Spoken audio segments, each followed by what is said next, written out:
So people are concerned about the state of Texas, my state, because its schools are going to get Bible-infused curriculums.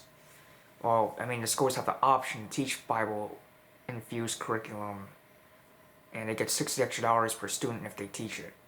And, hold on, here's the article on it. It's really bright, the phone doesn't really show well on camera due to all the brightness or something. Maybe I can reduce the contrast and make it show up a bit better.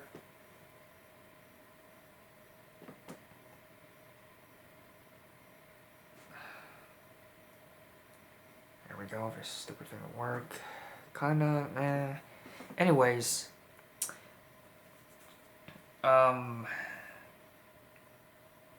people are concerned about this because of separation of church and state, and they say this violates it.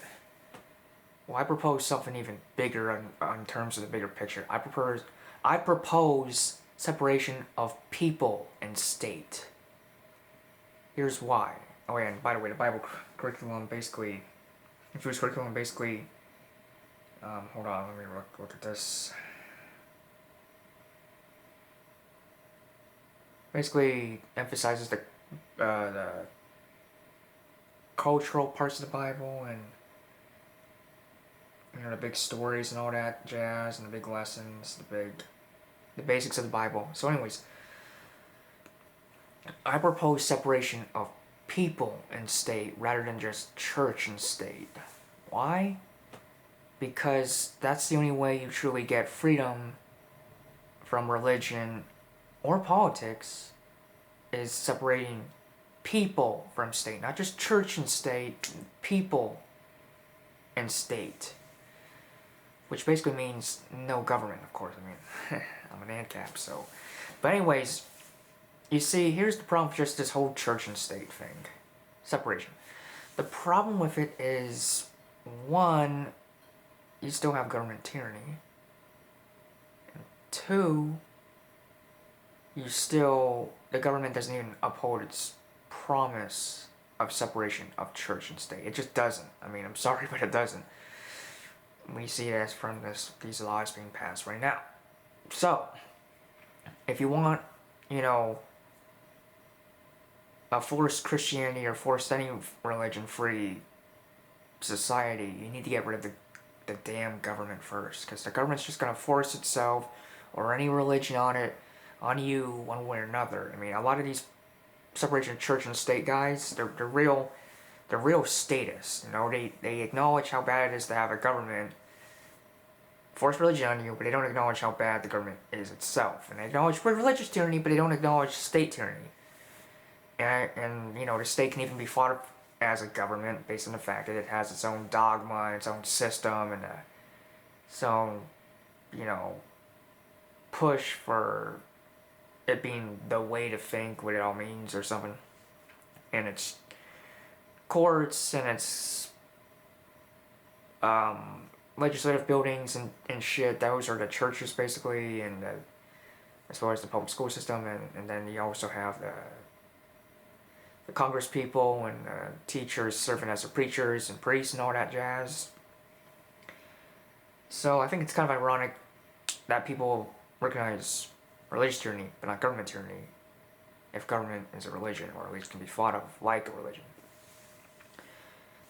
So, if you want separation of church and state, you need separation of people and state. That's what it boils down to. You know, the state is the powerhouse behind any form of tyranny, including its own. Not just, you know, the whole church stuff, religious stuff, or economic stuff. You know, just government being government in general is the powerhouse behind its tyranny. So if you don't want any of that shit, you need to get rid of the government. That's what it boils down to. I sympathize with the people wanting to not have religion forced on them, you know, not want separation of church and state, but I also realize that if they still want a state, then they're being very short-sighted, you know. The paradigm needs to shift. It's just realizing, oh, this thing called government should be free from this thing called church/religion into the government should be separate from people entirely, which means the government would no longer exist. I hope I'm not repeating myself or being not stuck on a loop for the same points. I'm just trying to really have a comprehensive video on the topic, of course, as always. So, and plus, this kind of all goes back to public school is shit. We should just boycott it or abolish it or just not go there anymore. Yes, truancy laws, I know that. But even so, I think people might eventually have to rebel. I mean, it should rebel, There should be mass truancy in public school. And, yeah, I mean, I guess a bunch of people could just switch to alternative schools, such as homeschooling and private schooling.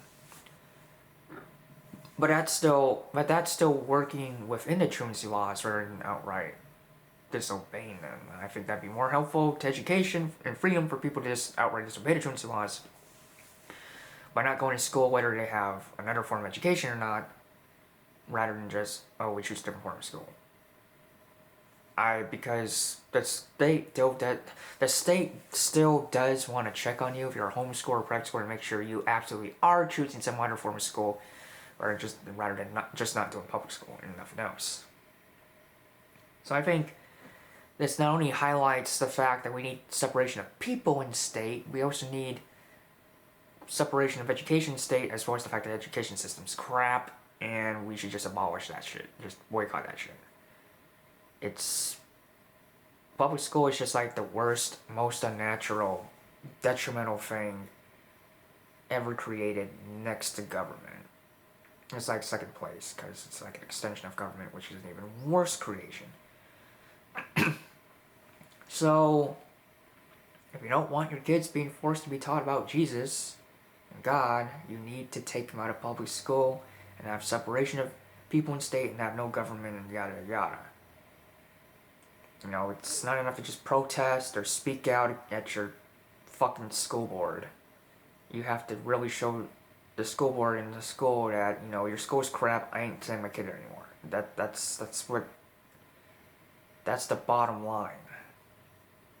So, I guess that's all I have to say. Separation of people in state rather than just church and state. And, in a way, separation of church and state doesn't really do much. It's like, okay, we have church, we have state. The state still exists. It's oppressive. The church, that's kind of just whatever as long as it's not being forced on people. But ultimately, if you want church to be forced on people, you need the state to be forced on people, and the state to force the church on people. That's where all this religious oppression powerhouse comes from, is the government. Or at least most of it. Religious tyranny is far less powerful without a state to back it up, which is why so many religious forcers or oppressors want the state to help their church force itself on people. It's not just, this evil church, indoctrination, Christian. No, they want the state for a very big, good reason in terms of their cause. If religious tyranny just stood all on its own, then it wouldn't remotely be concerned with hooking itself up to the state, because it can be forced on its own. It doesn't need the state. But anyways, that's all for now. I just thought I'd share. It's a recent event. I want to talk about recent events and local events more often to really show people how to deal with them in relation to anarcho-capitalism, or just deal with them, period. So there you go. My state of Texas, it's a joke with many things, including the government, including the truancy laws, including the prohibition of every drug, including pot, with few exceptions, and just the general full of itself attitude in the first place. Like, people act like Texas is all that matters, and that it's the best, and that, it has no flaws, and that it just needs to get rid of all the libertards or something, and, or the people from California, the liberal states. And it's just the best state to be in, and I'm like, no, it's not. It's got so many flaws. Can't name them all on the top of my head, but I can definitely name some, as I just did. And people really need to stop acting like any one place is for itself, whether it be the U.S., or Texas, or Japan, or Switzerland, or Russia, or whatever. Any place, I don't think should really have egoism. So, that's pretty much it. I You know, I'm not an anti-theist. I'm just a normal atheist, a religious atheist. I have no religion. I don't believe in God. I just think, you know, we should all be free, and, you know, I don't support any form of oppression, including that of the state or religion or normal private citizens. I just want freedom and peace and justice and prosperity and all that. So, yeah, for real, this is it. Banana Cat Cat, out.